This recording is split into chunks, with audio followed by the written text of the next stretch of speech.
Warning, censorship. Warning, censorship. I'm opening.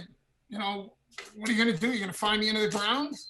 Then you'll have to do that. So I really hope that other Canadians realize that it's not okay for the government just to step in and overreach and tell you, I mean, can't go to work.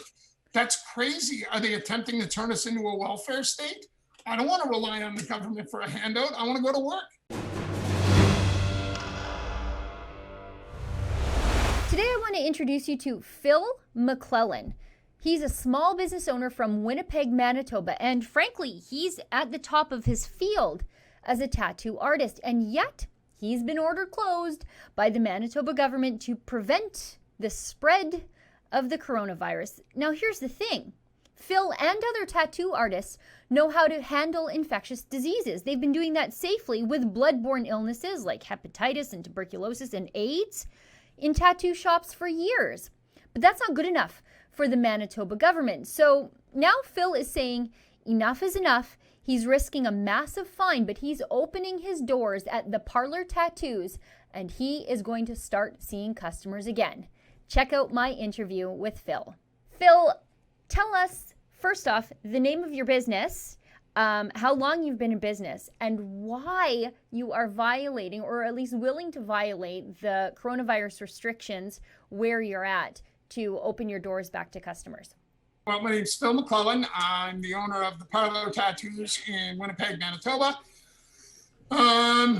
Well, I guess I don't know where to start as far as violating the public health order. You know, like everybody else, when this started back in March,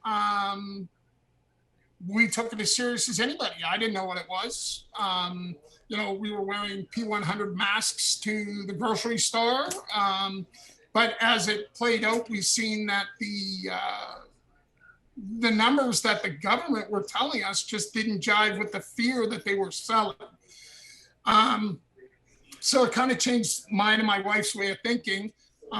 Although we were still adherent to the order at that time, we were closed from March until July, 3 months off of a 2-week ask. Through the help of our loyal clientele, we sold gift certificates for future work that kept us alive, paid our rent. When we reopened in July, I honestly believed that was the end of it, that the government had seen that, okay, well, you know, the numbers aren't jiving with, you know, what's actually occurring in real life. So, you know, there wouldn't be any more lockdowns because it was so economically damaging. Then came November. We weren't caught up yet on our rent.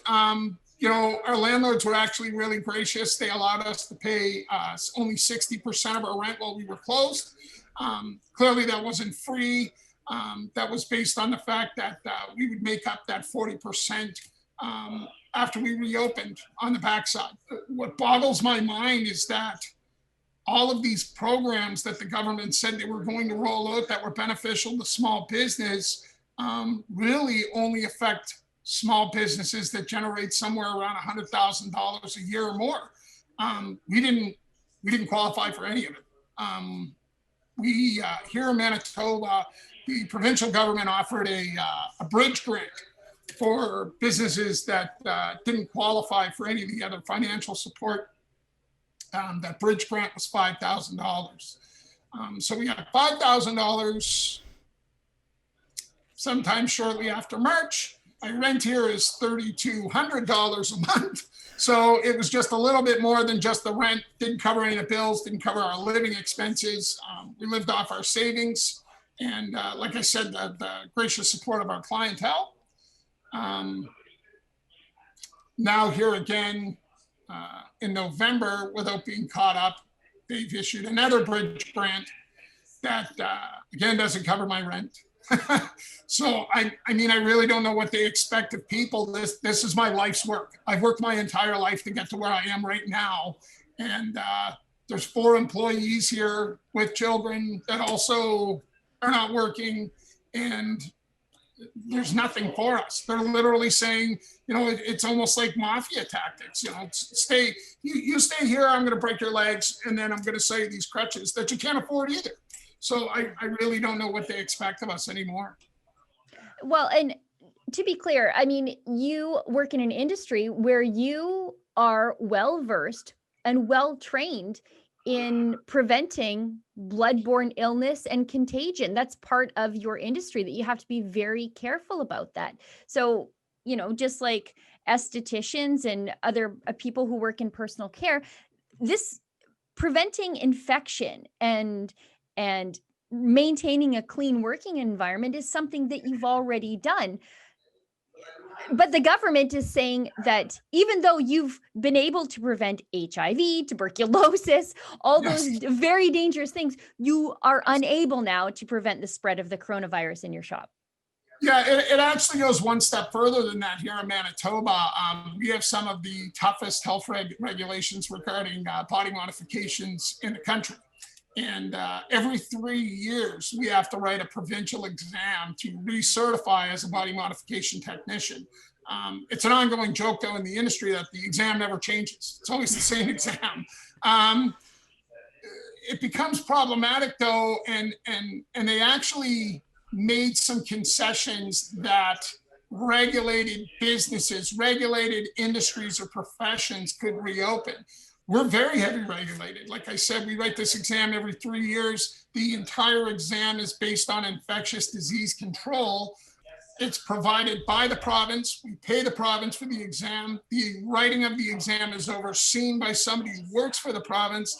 And then the province issues a body modification technician license based on the results of that exam. And then they say, we're not a regulated industry. So, I mean, I can't think of another industry in our city or in our province that has to recertify every 3 years by way of provincial exam. And then to be told, like, sorry, it really didn't account for anything. What are we paying for? Well, and, when you think about it, according to the government, Walmart and Costco are able to reopen safely, and their staff, God love them, they're still at work, and that's a good thing. But they don't have the infectious disease control certifications and training that your industry does. And I think that's a real problem here. Now, you've explained to me that basically you have nothing left to lose. So why not reopen? Tell me how you came to that decision and why you're willing to risk an expensive fine to open your doors. Well, the truth of the matter is that it's easy math. Half of nothing is nothing. I mean, I'm losing my shirt now. I'm going to be backwards from where I was. So I started tattooing around the age of 16. I've worked in this industry my entire life, and I'm going to end up at the end of this in the same position I was when I was an apprentice at 16 years old, at 49. So the truth of the matter is that, the threat of receiving a fine is no longer a threat when you don't have anything to lose. Like, I did an interview yesterday with CTV News here in the city, and, 5,000, 10,000, 60,000, 100,000, it doesn't matter because I don't have the money to pay it. So what are you going to do? You're going to incarcerate me? Well, then you're going to have to, because you're already incarcerating me in my home. So I can't work at home or I can't work at jail. It's the same. It doesn't matter. Well, Phil, I want to extend the same offer to you that I've extended to every single business that has reached out to us here at Rebel News to tell us their story, to tell us that they are reopening and defying these coronavirus regulations, these forced closures of their businesses. And, to listen to you and to the other entrepreneurs I've spoken to, the government is really robbing you of your hopes, your dreams, your entrepreneurial dreams.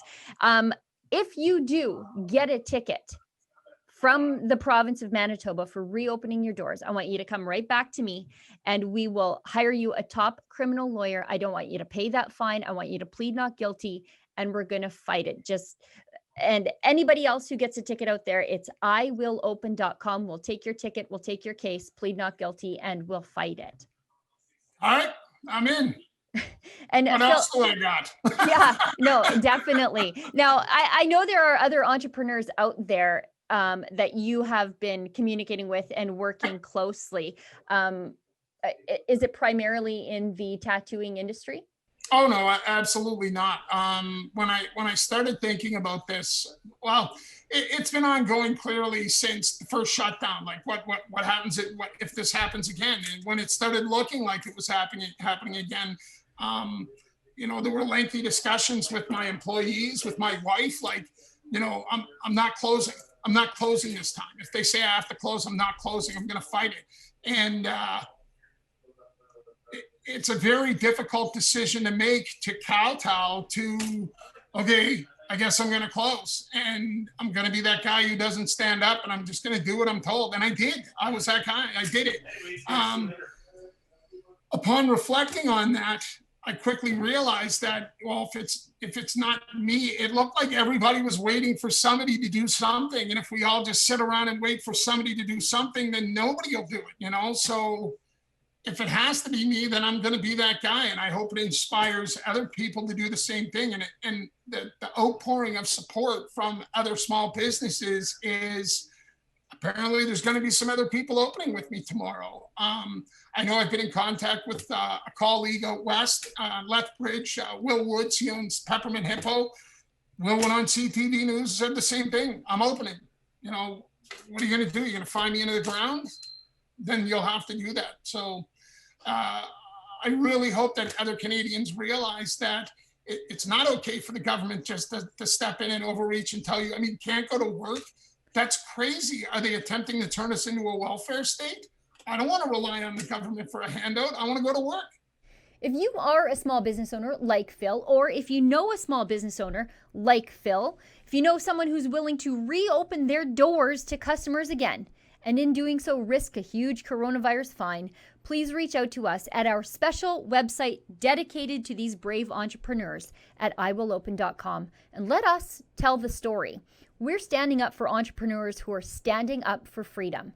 For Rebel News, I'm Sheila Gunn Reid. If you are a small business owner who is saying enough is enough, I've had it, I've got nothing left to lose, and I am opening my doors, fine be damned. Reach out to us at a special website dedicated to entrepreneurs like you.